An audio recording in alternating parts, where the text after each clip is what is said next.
Shri ST. Hasan जी। बहुत बहुत शुक्रिया मैडम।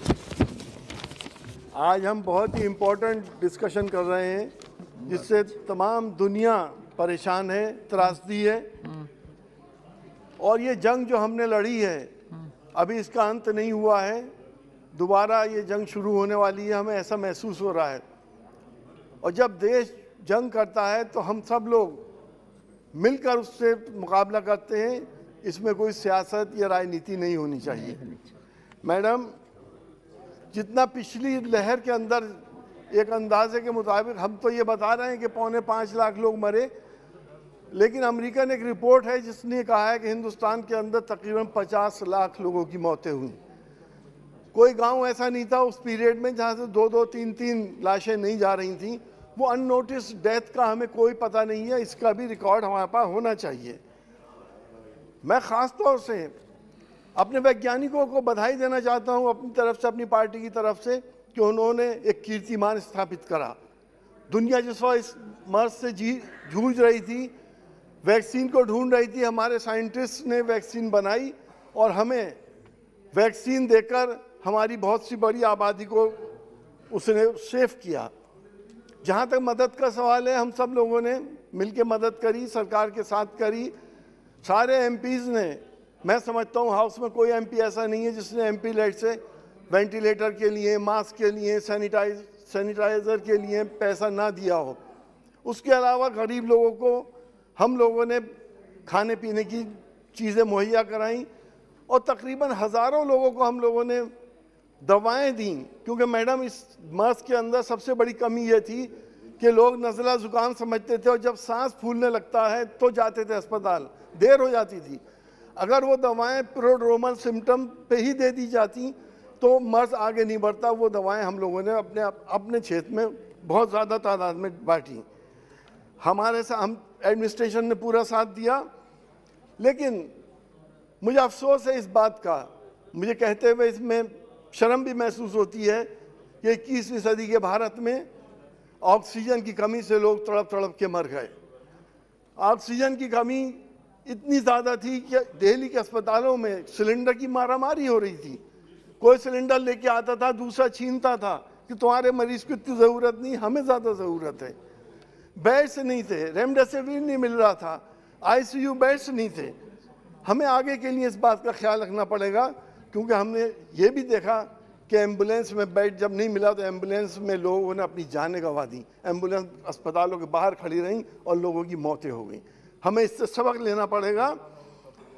हमें मैडम अफसोस होता है एक बात कहते हुए कि जब इंसान की मौत होती है तो डेड बॉडी का सम्मान सब करते हैं।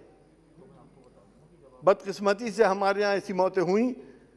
एक बूढ़ा बाप जब अपने बेटे की लाश को शमशान घाट में लेके जाता है और उसको जलाने के लिए लकड़ियाँ नहीं मिलती हैं और मजबूरन वो गंगा में उसको बहाता है और जानवर उसको खाते हैं, तो उसके दिल पे क्या गुजरी थी।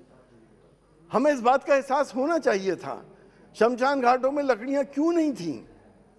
हम इस बात को, क्योंकि मैं जानता हूँ हमारे प्रधानमंत्री के सीने में एक करुणा वाला दिल धड़कता है। हमने उन्हें कई बार भावुक होते हुए भी देखा है। इन मंजर को देख के वो भावुक क्यों नहीं हुए? क्यों नहीं इमरजेंसी के अंदर शमशान घाटों में लकड़ी का इंतजाम किया गया? ऐसे लोगों को जिनकी लाशें बहा दी गई, जिनके घर में आज पानी पिलाने वाला नहीं बचा, दरवाज़ा खोलने वाला नहीं बचा, हम उनकी क्या मदद कर रहे हैं? उनकी मदद होना ज़रूरी है मैडम। मैं आपके माध्यम से सरकार से गुजारिश करना चाहता हूँ कि ऐसे लोगों की मदद करें और हमें टोटल डेथ का आंकड़ा बताया जाए कि कोविड में कुल कितनी डेथ्स हुई हैं और उनको कंपनसेशन दिया जाए। मैं ये भी जानना चाहूँगा, क्योंकि पत्रकारों को भी बहुत मौतें हुई हैं, पत्रकारों को भी कंपनसेशन मिलना चाहिए। मैडम, मैं आपको ये बताना चाहता हूँ, क्योंकि अब ओमिक्रॉन आ रहा है, हमारी सेफ्टी डिवाइसेस इतनी अच्छी नहीं है। हमने अभी तक साउथ अफ्रीका से और देशों से हमने उड़ानें बंद नहीं करी हैं अभी तक। कल भी 6 मरीज हमारे पॉजिटिव आए हैं, हो सकता है इसमें कोई ओमिक्रॉन का आ गया हो।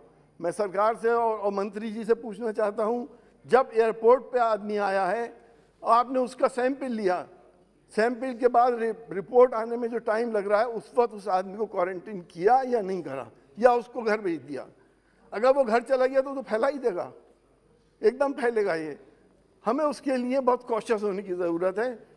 मैडम, अब साइंटिस्ट का ये ख्याल है, मेडिकल जर्नल्स में ये बात छपी है कि ये वायरस एयरबॉर्न है और इसकी लाइफ 4 घंटे की है जो हवा में रह सकता है।